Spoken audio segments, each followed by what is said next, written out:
Major Mohammad Ali Shah sir, जय हिंद। बहुत बहुत शुक्रिया समय देने के लिए। Thank you sir. Thank you Rajesh ji, जय हिंद। थैंक यू सर, आपने समय दिया क्योंकि असम राइफल से जुड़ी हुई बड़ी खबर थी, नॉर्थ ईस्ट से जुड़ी हुई बड़ी खबर थी। तो मुझे सबसे पहले आपकी याद आई कि मैं सर के साथ बातचीत करूं, क्योंकि आपने असम राइफल में सर्व किया है। नॉर्थ ईस्ट को आप बहुत अच्छे से समझते हैं कई बड़े अधिकारियों के मुकाबले। मेजर मोहम्मद अली शाह सर, अरुणाचल प्रदेश से बड़ी खबर सामने आ रही है। चांगलांग डिस्ट्रिक्ट में जो है अम्बुश हुआ है और असम राइफल का जो कंपनी ऑपरेटिंग बेस है उस पर सुबह 3:30 बजे घात लगाकर हमला किया गया है, जिसमें 2 से 3 जवान जो हैं असम राइफल के घायल हैं। और साथ ही में यह भी कहा जा रहा है कि ये पूरा जो अम्बुश है इसके पीछे NSCN-KY और साथ में ULFA, United Liberation Front of Assam independent जो है, दोनों ने मिलकर पूरे ऑपरेशन को अंजाम दिया। और अभी कॉर्डर एंड सर्च ऑपरेशन जो है घने जंगल में चल रहा है आतंकियों की तलाश में। हाल ही में हमने देखा था सर, बिष्णुपुर में, मणिपुर में अम्बुश हुआ था और अब अरुणाचल प्रदेश में यहां पर एक नाम मुझे सरप्राइज कर रहा है, वो उल्फा का है। कैसे आप पूरे ऑपरेशंस को देख रहे हैं और क्या ये कंपनी ऑपरेटिंग बेस होता है? क्या चांगलांग की पोजीशन है डिस्ट्रिक्ट की सर? जी राजेश जी, ये बहुत चिंताजनक बात है और हैरानी की बात है कि अरुणाचल प्रदेश जो कि पीसफुल स्टेट है, वहां पर जाके ये कायराना हमला हुआ है। जिस तरीके से चोरी छुपे करके वार किया है, अम्बुश किया है, NSCN-KY और अल्फा ने जॉइंटली ऑपरेशन करा है। और असम राइफल्स की COB थी कंपनी ऑपरेटिंग बेस, एक इंडिपेंडेंट कंपनी वहां पे मनमाओ के पास में चांगलांग डिस्ट्रिक्ट अरुणाचल प्रदेश में वहां पर होती। तकरीबन जैसे जब मैं कंपनी कमांडर था तो कोहिमा में हमारा चार्ली हिल नागालैंड के अंदर एक इंडिपेंडेंट कंपनी थी। तो तकरीबन उसमें अफसर, JC साहिबान, CJCO और तकरीबन मोटे तौर पे अगर तकरीबन 120 जवान होते मोटे तौर पे, और कुछ उसमें से मैनेज करने पड़ते हैं। अब देखिए, 2 जवान की कैजुअलिटी होना इसके अंदर ये बहुत चिंताजनक बात है। कैजुअलिटी, मैं माफी चाहूंगा बीच में आपको टोक रहा हूं, क्योंकि अभी जो मेरे पास इंफॉर्मेशन हैं, घायल हैं अभी 2 से 3 जवान घायल हुए हैं। तो अभी क्योंकि ये शुरुआती इंफॉर्मेशन हैं, अभी और इंफॉर्मेशन का हम इंतजार करेंगे। मेजर शाह जी जी, तो कैजुअलिटी यानी कि जैसे कि इंजरी हुई, फेटल तो अब तक मुझे मालूम नहीं पड़ा है अब तक। तो फेटल कैजुअलिटी की रिपोर्ट नहीं है ये। बिल्कुल कैजुअलिटी केवल जो इंजरी हुई है, जो चोट पहुंची है वहां पर। अब ये सुबह के 3:30 बजे के, जैसे आपने बताया कि 3:30 बजे ये असम राइफल्स की कंपनी पे ये एम्बुश होता है। तो ये चिंताजनक बात है, क्योंकि देखिए अगर नागालैंड में तो सीज फायर है बेसिकली, और लेकिन कई बार सीज फायर का उल्लंघन भी होता है। मणिपुर के अंदर ऐसा कुछ नहीं है, कोई सीज फायर नहीं है वहां पे। हाँ, वहां पे सस्पेंड के ये कुछ इलाकों के NSCN-KY, पहले NSCN के 2 फैक्शन थे, national socialist council of Nagaland के आइसेक मुइवा और खाफलांग। फिर NSCN-U आ गया यूनिफिकेशन। अब ये हम सुन रहे हैं NSCN-KYA। इस तरीके से अलग अलग फैक्शंस भी आ रहे हैं। और जैसे कि NSCN के अंदर ही, जैसे कि NSCN-IM और NSCN-K की आपस में नहीं बनती है, और आइसेक मुइवा और हालांकि ये पहले एक ही थे।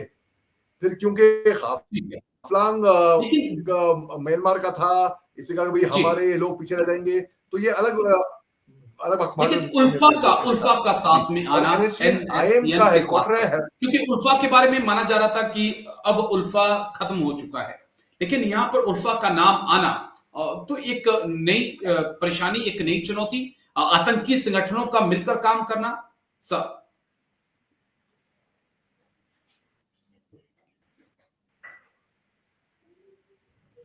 जी, ये एक नई परेशानी, एक नई चुनौती बिल्कुल है। और आतंकी संगठन साथ में इसका ये हुआ ना, मतलब कि दुश्मन का दुश्मन दोस्त, इस तरीके से, क्योंकि ये इन दोनों की मुखालफत है भारतीय सरकार से, भारतीय सेना से। तो NSCN-KY और उल्फा साथ में मिलकर साथ में ज्वाइंट ऑपरेशन करा। ये बहुत ही दिख रहा होगा आपको ये। हेलो जी जी, बोलिए सर, आवाज आ रही है आवाज मेरे पास आपकी।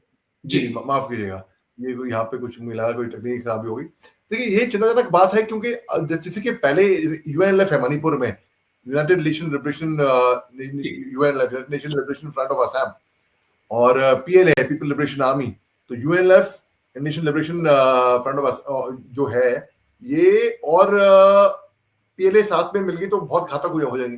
जितने भी अंडरग्राउंड ग्रुप्स हैं अभी ये अलग अलग इंडिपेंडेंटली ऑपरेट कर रहे हैं, तो हमारे लिए भी ठीक है, उन पे हम ऑपरेशन कर लेते हैं। ये जब जुड़ जाती हैं तो ये थोड़ा प्रॉब्लम होती है, हर जगह पे ही होता है कि जब साथ में मकसद तकरीबन कॉमन है इनके, और आइडियोलॉजीज का फर्क होगा बस। तो जी हाँ, चिंताजनक बात है, ये चुनौती की बात है। मगर मैं सबसे पहले तो मैं अफसोस जताता हूँ कि भाई हमारे असम राइफल्स के सीओबी के ऊपर ये कायराना हमला हुआ है, और एट द सेम टाइम मैं दाग देता हूँ हमारे असम राइफल्स के जवानों की बहादुरी की, जिन्होंने डट कर बिल्कुल अपनी जान की परवाह करे बगैर अपनी जान की बाजी लगाकर जो मुकाबला किया डट के, और वो उन्होंने मुंह तोड़ जवाब देती हैं असम राइफल्स, अभी नहीं तो बाद में कभी भी। और असम राइफल्स मानी जाती है, वो भूलते नहीं है। असम राइफल्स जब सोच लेती है हमें इन पे बदला लेना है, तो बदला बहुत घातक बदला ले लेती है असम राइफल्स। जी रमेश जी। जी, बस एक आखिरी सवाल, लंबा वक्त मैं आपसे नहीं लूंगा। क्या चांगलांग डिस्ट्रिक्ट या जो अरुणाचल और जो म्यांमार का बॉर्डर है इतना पोरस है कि इतनी आसानी से आप आ जा सकते हैं सर? जी, ये जो इंडिया म्यांमार का बॉर्डर है वो पोरस है, और उसमें तो फ्री मूवमेंट रजीम चलती है, यानी कि तकरीबन आप कुछ चंद 14-16 किलोमीटर आप आ सकते हैं, अंदर जा सकते हैं। एक पर्ची की जरूरत होती है, कोई पासपोर्ट वीजा की जरूरत नहीं होती, कोई परमिट की जरूरत नहीं होती, और स्टिपुलेटेड पीरियड ऑफ टाइम के लिए। तो जी हाँ, पोरस तो मैं कहूंगा है। और लेकिन ये अरुणाचल प्रदेश के अंदर हमारी पलटन जो है, जहाँ पे जिसमें मैं सर्व करी है, वो मणिपुर में भी थी, नागालैंड में भी थी, अरुणाचल में भी थी, और अरुणाचल में भी सर्व करके। अरुणाचल शांतिपूर्वक जगह है, पीसफुल जगह है जी। और आपने बल्कि सर्विस करी अरुणाचल में खुद। मुझे आज भी वो मिसमी लोग बहुत अच्छे लगते हैं, बहुत ईमानदार, बहुत देशभक्त जो अरुणाचल प्रदेश में मिसमी हैं, जो पहाड़ों में रहते हैं। सैल्यूट उनकी बहादुरी के लिए। 1962 वॉर हो या आज भी, वो पूरी तरह से देश के साथ खड़े हैं। लेकिन म्यांमार से लोगों का आना और असम राइफल पर अम्बुश करना सवाल तो खड़े करता है सर।